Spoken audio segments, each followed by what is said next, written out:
Imagine a crossroads, not of dirt and stone, but of light and code.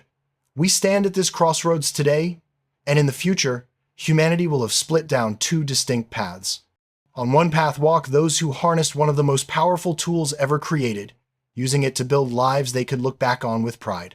On the other, the vast majority, perhaps 99%, who allowed this same tool to become a black hole of distraction, consuming their one precious life. And if you don't want to find yourself on that second path, you have to ask the hard questions. How many hours of your irreplaceable life has that device in your hand stolen? How long have you been aware of this slow theft, yet done nothing to stop it? What kind of existence are you architecting for yourself? Pixel by glowing pixel? N? The average screen time hovers around 7 hours a day. If you're going to invest that much of your life into a screen, you should at least know why. But do you? So much of what we consume isn't born from our curiosity. We don't search for it. It's simply served to us by an algorithm whose only goal is to keep our eyes glued to the screen.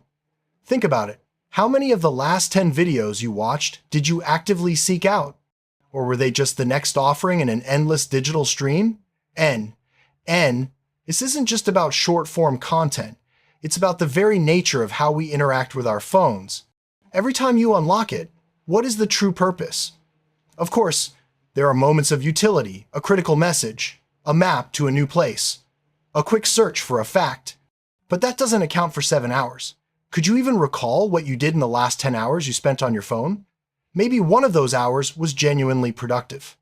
But we know that's a generous estimate. Too often, our idea of productivity is passively watching self-improvement videos in bed, feeling like we're moving forward while remaining perfectly still.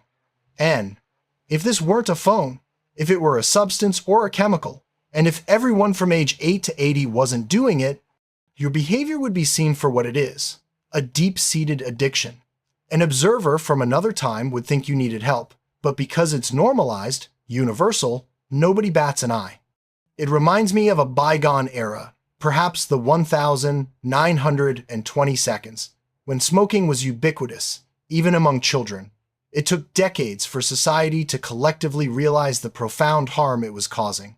We are in that same period of collective delusion with our digital lives, a delusion kept profitable by trillion-dollar companies. This brings to mind a powerful piece of wisdom from a nurse named Bronnie Ware. In her book, The Top 5 Regrets of the Dying, she shares the final reflections of people at the very end of their lives. With nothing left to lose, they spoke with haunting clarity. Their regrets were not about money or fame. They were about authenticity and connection. They wished they'd lived a life true to themselves, not the life others expected. They wished they hadn't worked so hard at the expense of their relationships. They wished they'd had the courage to express their feelings, to stay in touch with friends, and to simply let themselves be happier. These are already profound lessons, but I have a prediction. 50 years from now, when our generation is on its deathbed, there will be a sixth regret added to that list. I wish I hadn't spent so much time on that damn phone. There is simply no way a person will reach the end of their life and feel proud of the years, not hours, but years they spent passively swiping through a digital feed. Your life, even if you are young, is finite. If you're lucky, you get 75 years. That sounds like a lot, but let's break down the math of your existence. A third of that time, 25 years, is spent asleep. That leaves you with 50 years of waking life. Now, let's re-examine that 7-hour-a-day screen time habit. If you are 25 years old today, you have about 50 years left, which means roughly 33 waking years remain. If you continue your current habit, you will spend over 10 of those remaining 33 years staring at a screen. Not working, not learning, not creating, but simply staring. The question is brutally simple. Do you want to spend a decade of the only life you will ever have looking at pixels? The foundation of any great achievement in any field is focus and consistency. It's no mystery why so many people fail to become who they truly want to be. Our collective focus has been shattered, and the number one culprit is the device in our pocket.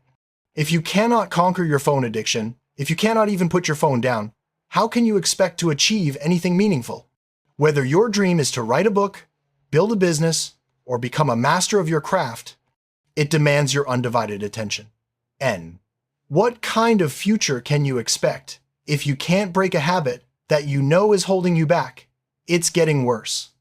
Watch a movie from the late 2000s. People aren't glued to their phones. They are present in their world.